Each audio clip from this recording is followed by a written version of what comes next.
What if I told you there's a silent epidemic sweeping across India, and it's not some new virus? Nope, it's a deficiency in one single, super important vitamin. And it could be messing with your energy, your mood, even your brain.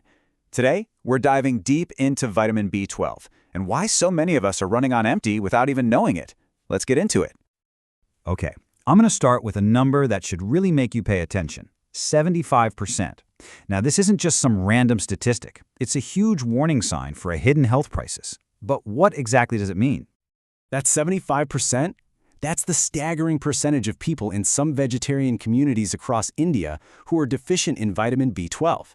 Seriously, this isn't some small niche problem. We're talking about a widespread health concern that could be affecting you or definitely someone you know.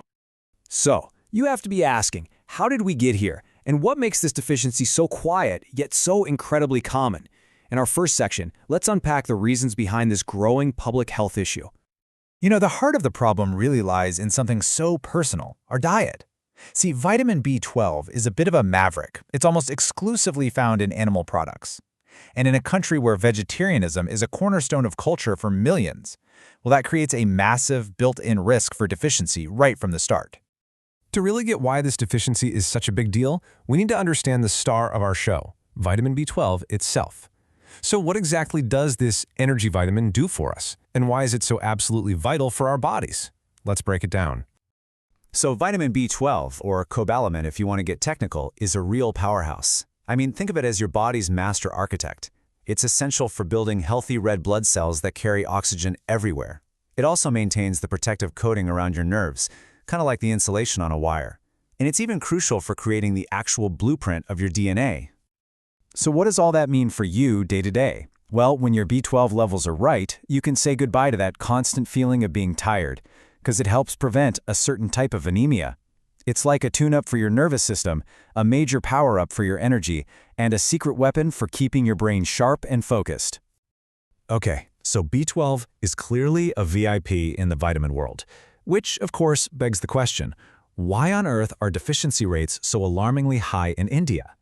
The answer is, well, it's kind of a perfect storm of factors. Let's get into it. The first and biggest reason, like we see here, is that plants just don't make B12. Simple as that. So for vegetarians, that means you have to rely on things like dairy and eggs. But here's the catch. Not only can that intake be a little inconsistent, but some of our cooking traditions, like boiling milk for a really long time, can actually destroy some of that precious B12 before you even eat it. And here's where the challenge gets even tougher. Just look at this. The Indian Council of Medical Research more than doubled the recommended daily intake of B12 in just 10 years. So the goalposts have literally moved. What we thought was enough a decade ago is now falling way short, making it even harder for people to get the B12 they really need. Okay, this all leads to a super important question. How would you even know if you're deficient? The signs can be really sneaky. So in this next section, we're going to play detective and learn to spot the clues your body might be sending you. You know, the tricky part about a B12 deficiency is that its first signs, its little whispers, are often just mistaken for the everyday noise of modern life. Feeling a bit more tired than usual, a little brain fog, it's so easy to just brush that off as stress or a bad night's sleep, but it could be something more. But if you ignore those whispers, they can start to turn into shouts. The deficiency can progress, starting with physical signs like a fatigue that's so deep, sleep doesn't even fix it. Then it can creep into your nervous system, causing that weird pins and needles feeling. And in its most serious stages, it can even affect your mind, leading to memory issues and mood changes. This quote really hits the nail on the head. These symptoms aren't just random little things. They're your body's alarm system trying to tell you something's up. The most important thing you can do is learn to listen to it. And when it comes to pregnancy, the stakes are incredibly high.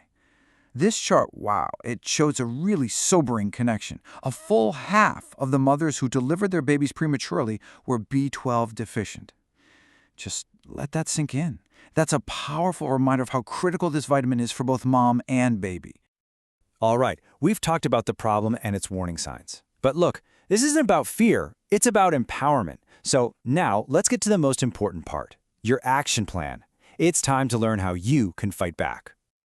For all my vegetarian friends, the battle against B12 deficiency starts right in the kitchen. And the good news is, your best weapons are delicious and easy to find. Eggs, milk, dahi, and paneer. Making these a regular part of your meals is the absolute first and most powerful step you can take. And you know the best part? Getting your B12 doesn't have to be a chore. I mean, these sources are the stars of some of our most amazing dishes. A creamy paneer butter masala, a comforting egg curry, or even a cooling glass of chas can all help you get that daily B12. But okay, while diet is your first line of defense, what if you're already a bit worried that your levels are low? How do you go from just suspecting it to knowing for sure? Well, the answer comes down to a simple number. This range, 190 to 950 picograms per milliliter, this is the sweet spot. It's the healthy, normal zone for vitamin B12 in your blood. Think of a simple blood test as a fuel gauge for your B12. It tells you exactly where you stand, no guessing. If your reading dips below 200, that's a clear signal from your doctor that, yep, it's time to take action. And if your test does confirm a deficiency, don't worry. There are two main paths to get your levels right back on track.